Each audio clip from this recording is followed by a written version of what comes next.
আসসালামু আলাইকুম এভরিওয়ান। মাহে রমজানের শুভেচ্ছা জানিয়ে শুরু করছি আমার আজকের এপিসোড। মাই ফ্যামিলি ব্লগে আজকে আমি ইফতারের জন্য রান্না করেছি মজাদার হালিম।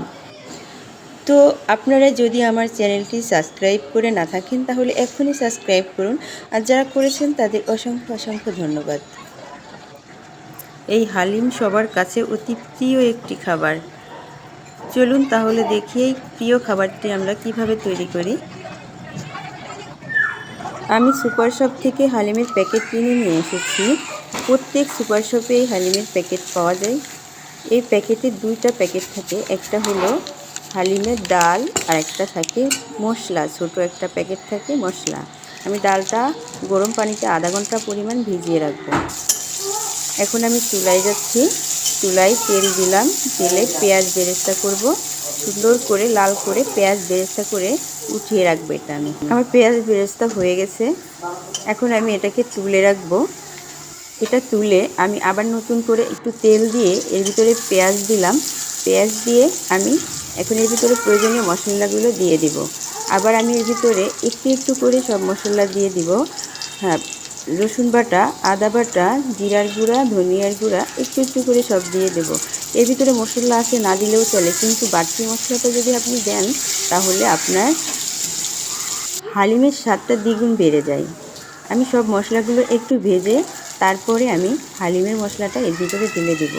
ঢেলে একটু পানি দিয়ে সব মশলাগুলো দিয়ে দেওয়ার পর আমি হালিমের যে মশলাটা, এই মশলাটা অর্ধেক এর ভিতরে দিব আর অর্ধেক আমি রেখে দিব পরে দেওয়ার জন্যে। সম্পূর্ণ মশলাটা আমি দিব না। এখন আমি হালিমের মশলা দিয়ে দিব, 4 ভাগের 3 ভাগ দিয়ে 1 ভাগ রেখে দিব। মশলাটা দেওয়ার পরে আমি এর ভিতরে একটু পানি দিয়ে মশলাটা একটু ভেজে নিব। একটু ভালো করে ভেজে তারপরে মশলার ভিতরে আমি মাংসটা দিয়ে দিব।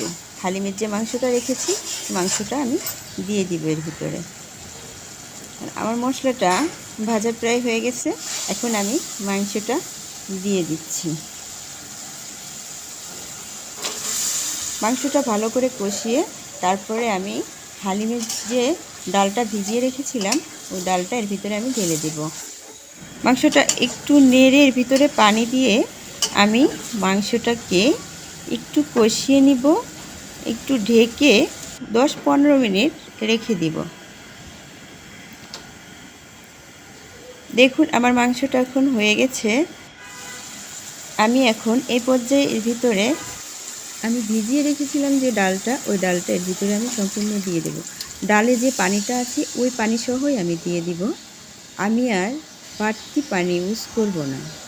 আর এটা দেওয়ার পরে আমি এটাকে ঢেকে দিব আর অল্প আছে জাল দিব, না হলে নিচেই কিন্তু লেগে যেতে পারে। যেহেতু এটা ডাল, এজন্য নিচেই লেগে যাবে। আপনি অল্প আছে এটা সিদ্ধ করবেন, সুন্দর মতো হয়ে যাবে। এটা একটু পরিমাণটা একটু ঘন করতে হবে, পাতলা করা যাবে না। এটা পরিমাণ মতো পানি দিতে হবে। দেখুন আমি এই পরিমাণে ঘন করে হালিমটা রান্না করেছি। আপনারাও ঠিক এই পরিমাণে ঘন করে হালিমটা রান্না করবেন। আর রান্না করার পরে এর উপরে আমি ধনিয়ার পাতা ছিটিয়ে দিচ্ছি। ধনিয়া পাতা দেওয়ার জন্য একটা সুন্দর একটা ফ্লেভার আসে আর স্বাদটাও অনেক মজা লাগে। তারপরে আমি যে পেঁয়াজটা বেরেস্তা করে রেখেছিলাম এর উপরে সেই পেঁয়াজটা সুন্দর করে ছিটিয়ে দিব।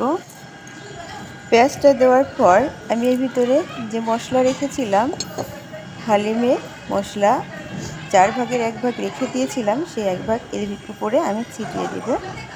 তারপরে এর উপরে এখন আমি কাঁচামরিচ কুচি এর উপরে ছড়িয়ে দিব।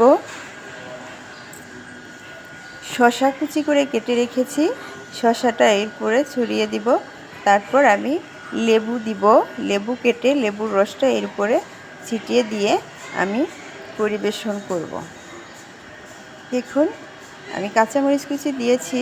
এখন শসা কুচিটা আপনারা খাওয়ার সময়ও দিতে পারেন, আর এখন দিয়ে সুন্দর মতো পরিবেশন করা যায়। যে দেখুন এখন আমি লেবুর রসটা সুন্দর করে উপর দিয়ে ছড়িয়ে দিব। লেবুর একটা আলাদা ফ্লেভার হবে, অনেক মজা লাগবে। দেখুন কত সহজেই তৈরি করে ফেললাম মজাদার রমজানের স্পেশাল হালিম রেসিপি। আমার রেসিপিটা যদি এতটুকু আপনাদের ভালো লেগে থাকে তাহলে অবশ্যই আমার চ্যানেলটা সাবস্ক্রাইব করতে ভুলবেন না। আসসালামু আলাইকুম, সবাই ভালো থাকবেন। আল্লাহ হাফেজ।